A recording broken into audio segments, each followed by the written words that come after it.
Hello everyone, welcome back to the online learning session of the subject Global Competencies and Personality Development.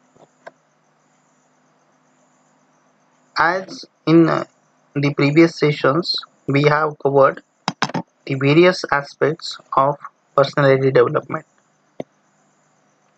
Today, we are going to learn a very important model of identification of our own personality and developing our own personality.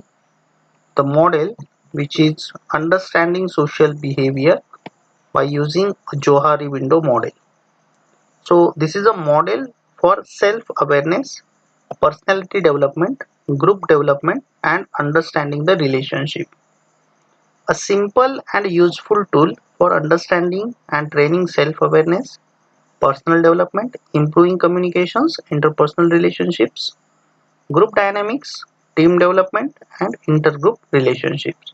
This model is developed by American psychologist Joseph Luft and Harry Ingham in the 1950s. Then later on it has been calling it as a Johari after combining their first name, that is Joe and Harry.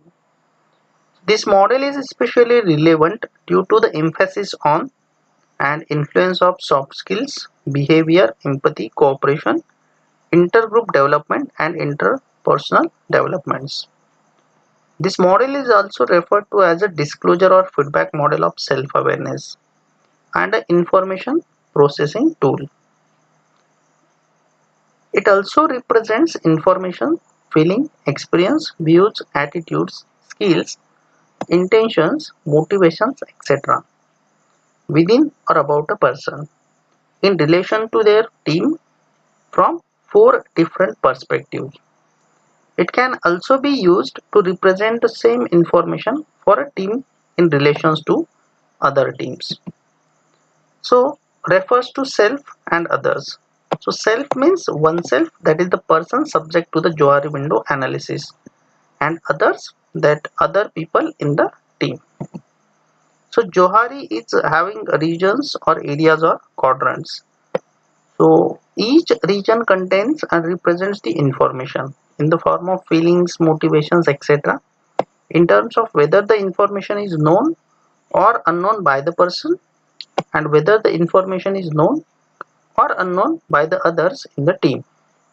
So the four regions are as follow.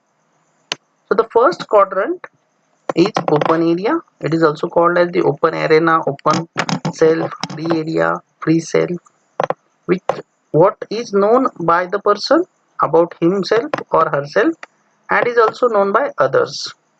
Then the second area is blind area, also called as blind self or blind spot. What is unknown by the person about himself or herself but which others knows.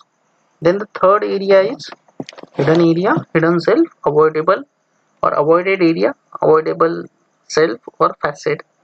What the person knows about himself or herself that others do not know. And the fourth quadrant is unknown area or unknown self. What is unknown by the person about himself or herself and is also unknown by the others in the team. So here the Johari window, it is based on the four square grid like a window with four panes. So these are the four areas: open, blind, hidden and unknown. So for self, known is indicating in the green color and unknown is indicating in the yellow color, whereas the dark yellow is self area and others area. Then the Johari areas or quadrants. So what exactly these quadrants are? So it shows each quadrant is of same size. It can be changed in size so to reflect the relevant proportions of each type of knowledge of about a particular person in a given team or situation. In new teams, the open free space for any team member is small because shared awareness is relatively small. As the team member become better established and known, so So the size of the team members open free area quadrant is increasing. Then the first area, this area out of these four quadrants, first area is open area. So it is also known as the area of free activity. Information about the person, that is behavior, attitude, feeling, emotions, knowledge, experience, skills, views, etc., are known by the person himself and also known by the team's members. So the aim of any team is to develop the open area for every person, because when we work in this area with others, we are at our most effective and productive, and the team is at the most productive too. So the open free area or the arena, the space where good communications and cooperations occur, free from distractions, mistrust, confusion, conflict and misunderstandings. So when group or team members are there, established members tend to have larger open area than the new members.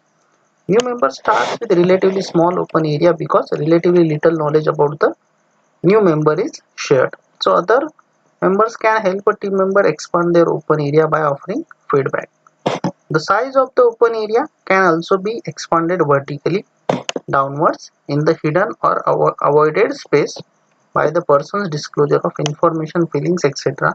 about himself or herself to the team and team members. So it can help a person expand their open area into the hidden area by asking the person about himself or herself. So how to increase that open area? This one. So can also be developed through the process of disclosure, which reduces this hidden area. So increasing the open area by reduction of blind area by asking for and then receiving feedback from blind. So in open area we can ask the questions to the peoples.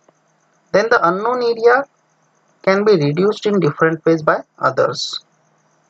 This one. Others' observations by self-discovery or by mutual enlightenment via group experiences and discussions, which increases the open area and reduces the unknown area. So what is the role of the supervisors in your team? So they play an important role in facilitating feedback and disclosure among group members and in directly giving feedback to individuals about their own blind areas. So also have a big responsibility to promote a culture and expectations for open, honest, positive, helpful, constructive, sensitive communications and the sharing of knowledge throughout their organizations. Encouraging the positive development of the open area or open self for everyone is fundamental aspects of effective leadership. Then the second quadrant is area 2, blind self or blind area or blind spot. What is known about a person by others in the group but is also unknown by the person himself or herself could also be referred to as a ignorance about oneself or issues in which one is deluded. So not an effective or productive space for individuals or groups. So also include issues that others are deliberately withholding from a person. The aim to reduce this area by seeking or soliciting feedback from others and thereby to increase the open area. So you can ask questions to the peoples and you can increase the open area. That is to increase self-awareness. Team members and managers take responsibility for reducing the blind area in terms increasing the open area by giving sensitive feedback and encouraging disclosures. Managers promote a climate of non-judgmental feedback and group response to individuals' disclosures and reduce fear.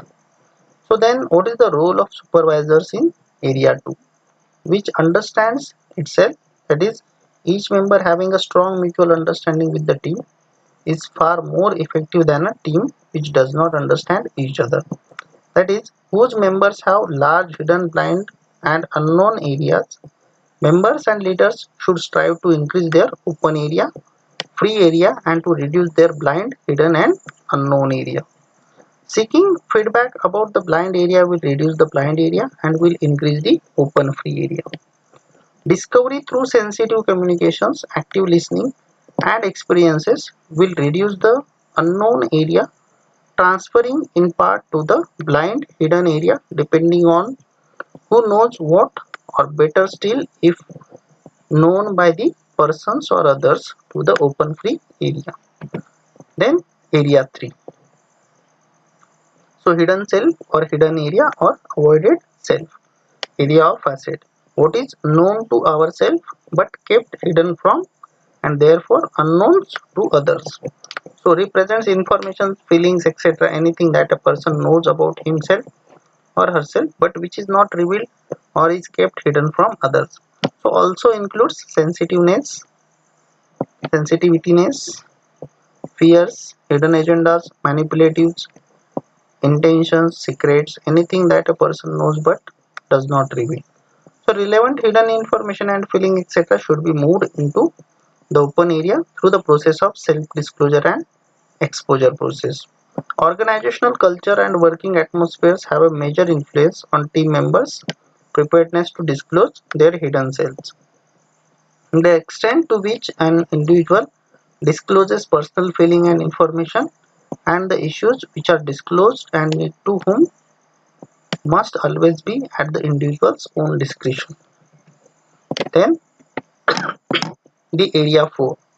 So oneself, unknown area of unknown activity, unknown area, information, feeling, latent abilities, aptitudes, experiences, etc. that are unknown to the person himself or herself and unknown to the others in the group.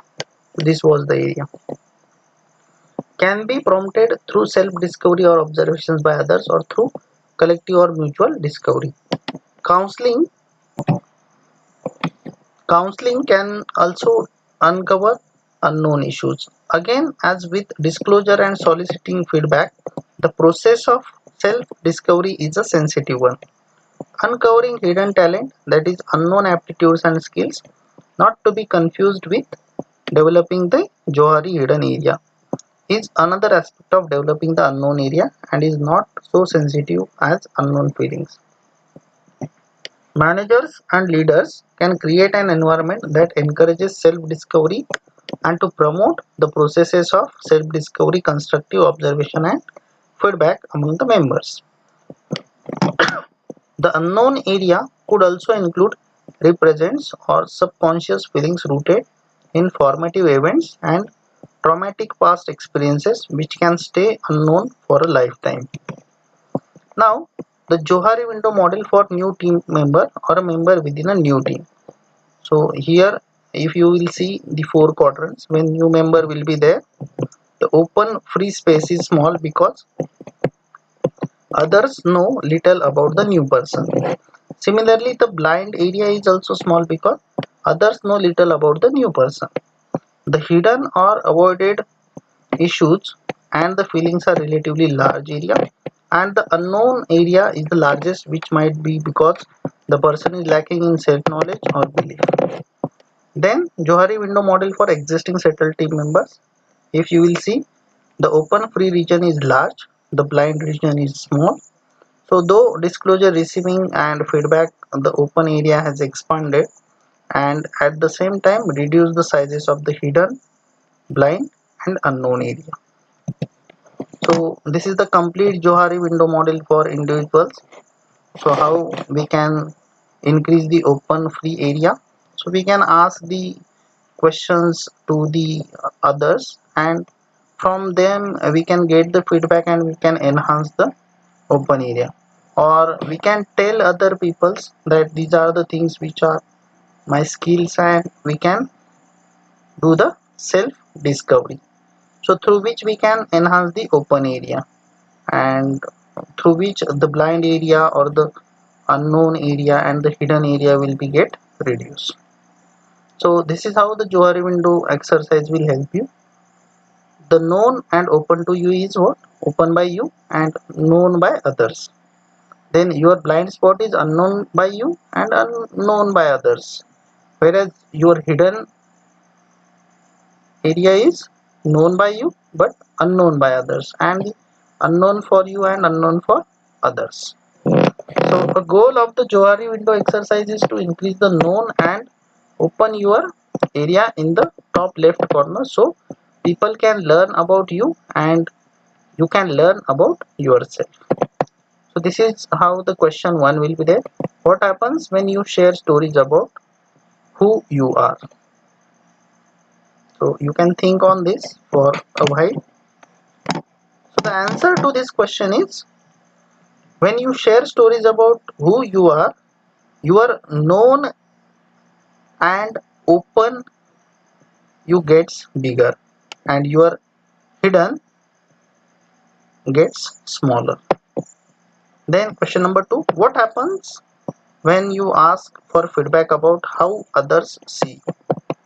So the answer to this question, when you ask for you and receive feedback from others about how they see you, the known and open you gets bigger and your blind spot gets smaller.